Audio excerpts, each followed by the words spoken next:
Shalom Bapak Ibu Saudara yang dikasihi Tuhan.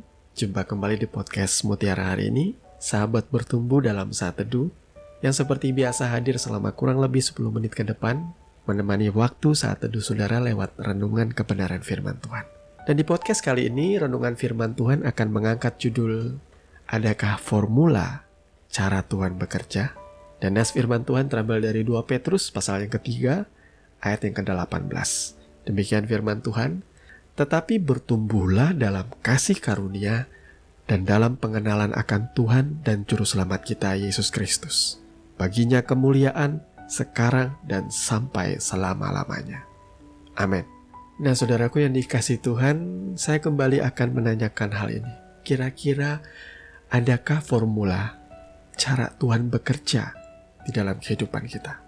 Nah, yang dimaksud dengan formula di sini ialah cara, rumusan, rahasia, kunci, atau petunjuk-petunjuk bagaimana caranya supaya Tuhan bekerja, supaya Tuhan memberkati kehidupan kita berlimpah-limpah, atau supaya kita bisa memperoleh apa yang kita inginkan yang datangnya dari Tuhan. Karena jujur aja nih ya, tema-tema khotbah seperti ini tuh banyak sekali disampaikan di dalam gereja Tuhan hari-hari ini. Kunci meraih berkat, cara bagaimana supaya Tuhan memberkati kita berlimpah-limpah, kunci membukakan tingkap-tingkap langit, atau rahasia hidup berkelimpahan di dalam Tuhan. Dan apa yang ditawarkan di sana ialah rangkaian cara-cara atau formula yang harus kita lakukan. Intinya supaya kita bisa memancing agar Tuhan bekerja memberkati kita. Nah, saudaraku yang dikasihi Tuhan, kita ini adalah manusia yang tentunya semakin kita bertumbuh dewasa, logika kita akan semakin terasa. Manusia itu bisa beradaptasi, ia pintar menyesuaikan diri, dan kadang-kala ia juga bisa mengetahui bagaimana caranya melakukan sesuatu. Bahkan dari bayi ya, orang tua akan tahu bahwa anaknya itu sedang lapar, atau anaknya itu sedang sakit dari suara tangisan anaknya. Dan memang seperti itulah cara seorang bayi untuk menarik perhatian orang tuanya atau untuk memberitahu orang tuanya mengenai kebutuhannya. Ketika bayi itu lapar, dia akan menangis dan orang tuanya mengerti. Ketika bayi itu ngompol atau mungkin buang air besar, ia akan menangis dan orang tuanya akan tahu. Itu bisa kita katakan sebagai formulanya atau caranya anak bayi yang tidak bisa berbicara. Ia akan mempergunakan tangisannya untuk memancing atau mendapatkan perhatian orang tuanya, dan ia akan memperoleh apa yang ia inginkan. Nah, saat anak ini beranjak dewasa, ia sudah bisa berbicara, ia akan memiliki cara yang berbeda lagi untuk menarik perhatian orang tuanya. Banyak kali lagi-lagi anak akan berlaku rewel atau menangis untuk mendapatkan perhatian dari orang tuanya. Ketika lewat toko mainan, ia akan merengek-rengek untuk meminta mainan yang ia inginkan.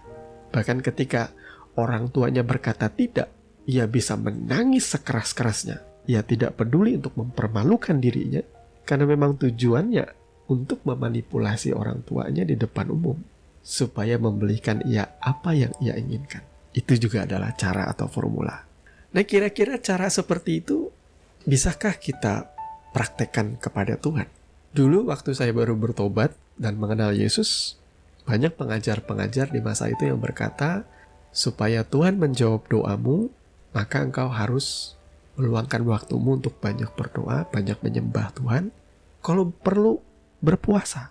Karena dengan cara-cara seperti itu, engkau akan menarik surga, atau engkau akan membukakan tingkap-tingkap langit, atau engkau akan menggugah hati Tuhan untuk menjamah dan memberkati engkau. Pengajaran seperti ini tuh umum disampaikan pada masa itu. Jadi kalau kita punya keinginan, kita punya harapan, kita punya permintaan, kita biasanya akan mendesak surga dengan doa-doa kita, dengan penyembahan kita, bahkan dengan doa puasa kita yang kita lakukan berhari-hari, sampai Tuhan menjawab apa yang jadi keinginan kita. Nah, terus terang ini tidak sepenuhnya salah juga, karena beberapa ayat di dalam Alkitab memang menggambarkan hal yang seperti itu. Hanya saja masalahnya di sini, doa dan puasa yang orang naikkan ke hadapan Tuhan pada masa itu memang betul-betul murni oleh karena mereka memiliki hati akan bangsanya, akan negerinya. Nah, sementara doa dan puasa orang hari-hari ini ialah lebih fokus kepada keinginan-keinginan pribadi mereka. Bagaimana supaya mereka menjadi kaya, bagaimana mereka supaya mendapatkan rumah mewah, mobil yang bagus, bagaimana mereka pokoknya bisa menaikkan standar kehidupan mereka lah. Nah, untuk perkara yang seperti ini, maka saya katakan pengajaran mengenai formula itu sudah jelas-jelas gugur ya. Mungkin ada saudara yang bertanya, lalu bagaimana bro dengan kunci berkat yang banyak kali disampaikan oleh pastor-pastor di gereja? Bahwa kalau engkau ingin diberkati, maka engkau terlebih dahulu harus memberi, bahkan memberi yang terbaik. Karena Tuhan tidak ingin berhutang. Maka ketika saudara memberi, bahkan memberi dengan pengorbanan, dengan sakit, Tuhan tidak akan biarkan saudara menderita. Ia akan mengembalikan kepada saudara berlipat-lipat kali ganda. Bahkan ada khotbah yang katakan itu dicurahkan sampai tumpe-tumpe, sampai meluap, meluber.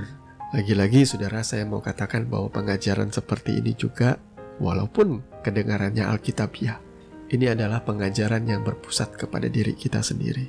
Bagaimana kita ingin memuaskan segala keinginan kita dengan menggunakan formula-formula yang seolah-olah berdasar dari kitab suci. Ingat saudara, Tuhan itu tidak bodoh. Dia tahu apa keinginan hati saudara. Dia tahu motivasi saudara berdoa. Ketika engkau menyembah Dia, ketika engkau berdoa, ketika engkau berpuasa, Ia tahu sampai kedalaman hatimu apa niatmu yang sesungguhnya. Nah, ketika saudara menjalankan cara-cara atau formula ini, sebenarnya saudara tidak sedang mengenal Tuhan dengan benar. Kalau saudara tahu bahwa Ia adalah Bapa kita yang baik, maka kita tidak perlu mengkhawatirkan apa yang kita pakai, apa yang kita makan, apa yang kita minum. Seorang Bapa yang baik itu, Ia jauh lebih dahulu daripada kita memikirkan apa yang terbaik bagi diri kita. Cobalah jadi seorang Bapa. Nah, ketika saudara nantinya akan memasuki fase menjadi orang tua atau menjadi Bapa, saudara akan mengerti bahwa seorang Bapa itu, ia memikirkan apa yang terbaik bagi anak-anaknya. Bahkan sampai ke masa depan yang masih belum terjadi, ia sudah memikirkan yang terbaik bagi anak-anaknya. Ketika engkau dengan formula itu atau dengan cara itu mendesak Tuhan setiap hari untuk bekerja, memberkati hidupmu, itu justru menunjukkan bahwa kamu tuh seolah-olah bukan anak. Karena anak itu gak seperti itu. Anak itu percaya kepada bapaknya. Kamu lebih kelihatan seperti anak-anak gampangan yang cuma pengen instan, berdoa, menyembah, tetapi tidak melakukan apa-apa, dan engkau ingin memperoleh yang terbaik daripada Tuhan. Jadi kenalilah Tuhan terlebih dahulu, saudaraku. Ketika engkau berdoa meminta sesuatu kepada Tuhan dan Ia tidak menjawab doamu, tidak lantas engkau akan berusaha lebih keras lagi atau membutuhkan lebih banyak waktu lagi untuk kau berdoa dan merengek-rengek di hadapan Tuhan. Nah, kembali ke awal pembahasan kita tadi, saya ada berkata bahwa seorang bayi biasanya dia akan menangis untuk mendapatkan perhatian orang tuanya. Saya ingat zaman dulu ketika awal-awal di dalam persekutuan doa, itu banyak orang-orang bersaksi bahwa ketika mereka berdoa di hadapan Tuhan sambil menangis, biasanya Tuhan akan segera menjawab apa yang menjadi keinginan mereka. Ruang-ruang kesaksian selalu banyak kali dipenuhi oleh cerita-cerita seperti itu. Sehingga ini menjadi sebuah formula bahwa ketika engkau berdoa, engkau harus berdoa sampai menangis. Baru Tuhan akan menjawab doamu. Atau engkau harus menyembah berjam-jam. Baru Tuhan akan mendapatkan perhatian. Berdoa itu harus dalam iman. Tuhan tidak menjawab doamu, bukan berarti Ia tidak mendengarkan doamu. Telinga Tuhan tidak kurang tajam mendengarkan seruan doa kita. Hanya saja, tidak semua doa kita itu akan dijawab saat itu juga atau instan. Kita harus bersedia menunggu waktu yang tepat bagi Tuhan menjawab apa yang jadi kerinduan kita.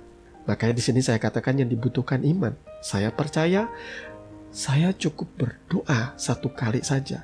Doa saya akan tetap diingat oleh Tuhan. Tuhan memperhatikan saya. Saya percaya bahwa Tuhan mendengarkan doa saya. Tuhan memperhatikan saya, Tuhan mengingat doa saya.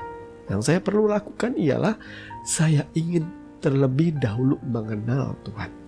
Pengenalan akan Tuhan ini adalah satu faktor yang penting hari-hari ini, saudara. Supaya iman percaya saudara tidak mudah digoyahkan. Saudara tidak mudah meninggalkan Tuhan, bahkan untuk segala kenikmatan dunia ini. Hari ini, standar orang diberkati ialah hidupnya berkelimpahan. Dia punya mobil bagus, dia punya rumah mewah. Dia punya aset yang melimpah-limpah pokoknya. Padahal seharusnya orang Kristen yang sungguh itu tercermin dalam kehidupannya yang juga sungguh di dalam Tuhan. Ia punya pengenalan yang benar akan Tuhan. Ia semakin hari semakin serupa dengan Kristus. Itulah harusnya tanda yang sejati bahwa seseorang itu adalah orang Kristen yang benar. Apakah Tuhan kita Yesus Kristus ketika ia berinkarnasi menjadi manusia, ia menyelesaikan karyanya di dalam keadaan yang kaya, mewah, berlimpah-limpah? Enggak. Ia menyelesaikan karyanya di dunia ini dengan mati digantung di atas kayu salib. Satu keadaan yang memilukan, memalukan.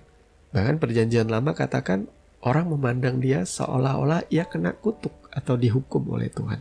Berbanding terbalik dengan Salomo. Ia mungkin adalah orang yang paling kaya di dunia ini.